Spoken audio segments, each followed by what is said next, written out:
Why smart people overthink. Let's get straight to the point. Why can you replay a conversation from 3 years ago, but struggle to remember what you ate for breakfast?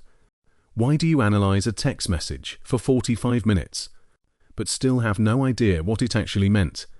Why does your brain turn minor worries into 3-hour marathons? If you've ever wondered why your mind won't shut up, this one's for you. Here's what nobody tells you. Overthinking isn't a bug in your system. It's a feature that got out of control. There's something called the default mode network in your brain. It's always running in the background of your mind. For most people, it kicks in only occasionally, when you're daydreaming, spacing out, or trying to solve a problem. But for chronic overthinkers, it never really stops. It's like your brain's engine idling at full speed, constantly scanning for threats, solutions, and problems that don't exist yet. And here's the cruel part. It feels really productive. Your brain is working so hard, spinning through scenarios, weighing options and preparing for every possible outcome. But here's the truth. Overthinking doesn't prevent bad things from happening. It just exhausts you long before they ever do. You already know you overthink. You've told yourself to stop 1,000 times. Just let it go. You're thinking too much. But knowing that doesn't help at all, because your brain has convinced itself that circling the same problem is the exact same thing as solving it. It's not. Here's why it feels so impossible to stop. Overthinking disguises itself as problem solving. Your brain thinks it's keeping you protected. It learned long ago that the world is uncertain. Bad things can happen, and you need to be ready for them. So it stays ready all the time, always scanning, always preparing, even when there's absolutely nothing to prepare for. The smarter you are, the worse this gets. More intelligence means more neural connections in your brain. More connections mean more paths your brain can travel. More paths mean more possible scenarios to consider. A person with fewer connections might weigh 2 options and move on. You weigh 17 different options before doing anything.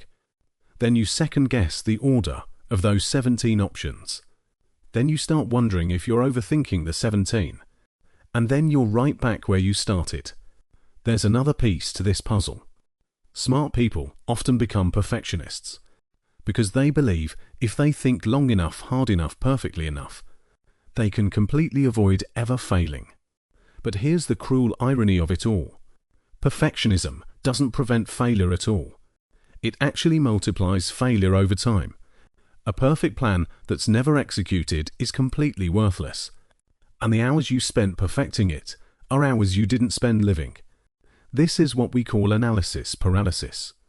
When you've analyzed so much that acting feels impossible, when every option has a flaw, and every flaw has a consequence, and every consequence leads to a new worst-case scenario. Your brain was trying to protect you from making the wrong choice, but it forgot one really important thing. Standing still is also a choice, and sometimes it's the most dangerous choice you can make. Here's what research officially calls it: rumination. When you ruminate your threat, response system stays activated. Your body stays flooded with stress hormones all the time.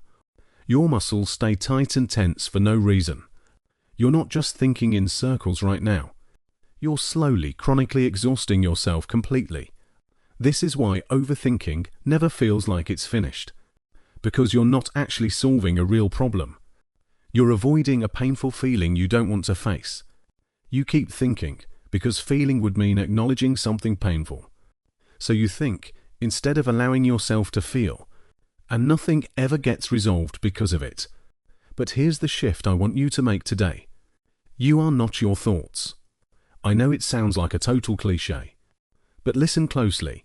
The voice narrating your life isn't you. It's a tool, an incredibly powerful tool you can use. And tools don't need to run the entire workshop. The overthinking itself isn't the real problem. It's what you're choosing to do with it. That same mind that loops through worst-case scenarios is the mind that can see 17 solutions to a problem nobody else could even begin to solve.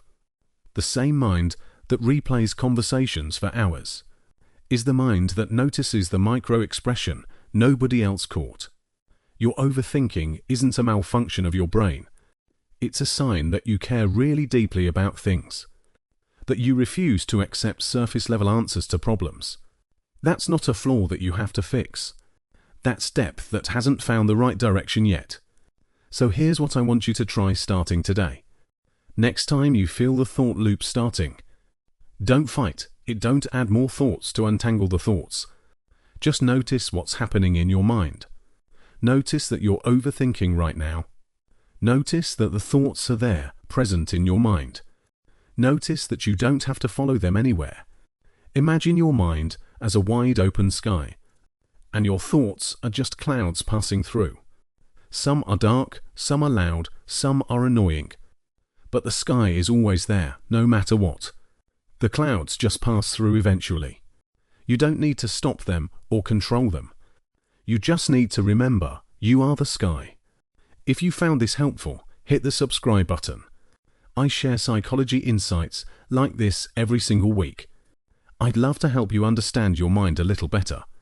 Let me know in the comments. Which realization hit hardest for you today?